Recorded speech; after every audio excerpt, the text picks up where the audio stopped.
ভূমি কিংবা জমি সংক্রান্ত তথ্য হালনাগাদ করা কিংবা খাজনা প্রদান, এইসব বিষয়গুলো সম্পর্কে ইতিমধ্যেই আপনারা যারা আলোচনা করেছেন কম বেশি তাদের কাছ থেকে আমরা জেনেছি। আমরা সকলেই কম বেশি তাদের কাছ থেকে শুনতে পেয়েছি বা জেনেছি। আমি আর সেগুলো আবার নতুন করে বলতে চাই না।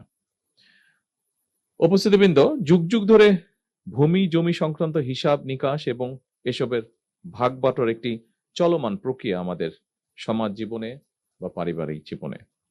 জগতের নিয়মে প্রজন্মের পর প্রজন্ম অতীত হয়ে গেলেও ভূমি জমি এটা থেকেই যায়।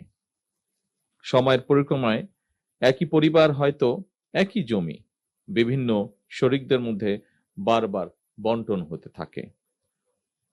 ফলে সঙ্গত কারণেই একই পরিবার এবং স্বজনদের মধ্যে বন্টন প্রক্রিয়া কিংবা বিক্রি সূত্রে জমির মালিকানাও বারবার পরিবর্তন ঘটতে থাকে। শুধু যুগ যুগ নয়, বলা যায় শতাব্দীর পর শতাব্দী ধরেও ভূমি জমির মালিকানা এইভাবেই নির্ধারিত হয়ে আসছে। আজ থেকে হয়তো 100 বছর আগে যেই জমির মালিক ছিলেন মাত্র একজন মানুষ, বর্তমানে সেই জমির মালিক হয়তো অনেক বেশি সংখ্যক মানুষ। এভাবেই জমি ভূমির মালিকানা শরিকানা যেমন বেড়েছে, স্বাভাবিকভাবেই জমির মালিকানা সংক্রান্ত পুরো প্রক্রিয়াকে রেকর্ডে রাখার জন্য ভূমি কর্মকর্তাদের দায় দায়িত্ব তেমনই বেড়েছে।